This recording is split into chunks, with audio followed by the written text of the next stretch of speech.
Deal کر لیں۔ قرآن میں جس طرح ہے کہ حضرت موسیٰ علیہ السلام اور باقی جادوگروں کا جب مقابلہ ہوا تو حضرت موسیٰ علیہ السلام نے جب اپنی چھڑی ڈالی تو وہ تمام باقی سانپوں وغیرہ کو کھا گئی۔ اب انہوں نے کہا کہ ہم جو باقی جادوگر انہوں نے کہا کہ ہم موسیٰ علیہ السلام پر اور اللہ پر ایمان لے آئے، تو فرعون نے ان کو کہا کہ میں تمہارے ہاتھ اور پیر کٹوا دوں گا۔ تو ان جادوگروں نے کہا کہ اب ہم پیچھے نہیں ہٹیں گے۔ سوال یہ ہے بابا جی کہ اتنی تھوڑی سی دیر میں اتنا فاصلہ ایک دم کیسے طے ہو گیا؟ یہ ایسا نہیں ہوتا، ایمان توفیق باللہ ہوتا ہے، اللہ کی طرف سے ہوتا ہے۔ اللہ دلوں میں مضبوطی ڈال دیتا ہے 1 منٹ کے 1000ویں حصے میں۔ پھر آدمی کو نہ موت کا خوف ہوتا ہے، نہ جسم کی تکلیفوں کا خوف ہوتا ہے۔ اب آپ دیکھیں کہ اسلامی جنگوں کا کبھی حال آپ پڑھیں تو کسی کا ہاتھ اگر اس کے راستے میں رکاوٹ بننا ہے تو اس نے ہاتھ ہی کی پکڑ کے کھینچ کے الگ کر دیا۔ ہم سوچ سکتے ہیں ذرا سا بھی زخم، ٹیکے کے لیے انجیکشن لگتا ہے تو ہماری سی نکل جاتی ہے۔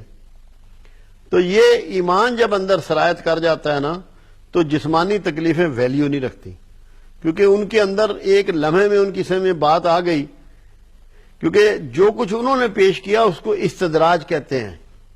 نظر معجزہ آتا ہے مگر وہ معجزہ نہیں ہوتا۔ جب موسیٰ علیہ السلام نے پیش کیا تو ان کو سمجھ میں آ گئی کہ یہ سچا نبی ہے، یہ معجزہ سامنے آ گیا ہے، اور نبی کی سچائی سامنے آنے کے بعد فوری طور پہ انہوں نے اسلام قبول کر لیا۔ اور جو بھی ذی شعور اور عقل والا ہوگا وہ فوراً قبول کرے گا۔ قربانی دے کے ان کے پچھلے سارے گناہ معاف ہو گئے، وہ لوگ تو کامیاب ہو گئے۔ یہ ایک لمحے میں ہو جاتا ہے، دیر نہیں لگتی۔ ہم نے زندگی میں ایسے لوگ دیکھے ہیں کہ بڑے جن کو معاشرہ بدکردار کہتا ہے، اور پتہ یہ لگتا ہے کہ ایک ہی رات میں ان کی زندگی بدل گئی، ان کے رویے بدل گئے، ان کے انداز بدل گئے۔ میں نے ایسے لوگ دیکھے ہیں کہ انہوں نے بہت سی رشوت سے بڑی کوٹھیاں اور بلڈنگیں بنائیں، اور جب اللہ نے توفیق دی تو وہ ساری چیزیں بیچ کے پیسہ تقسیم کر دیا، لوگوں کے گھروں میں گئے جن جن سے رشوت لی تھی ان کو جا کے ہاتھ باندھ کے معافی مانگ کے پیسے واپس کیے۔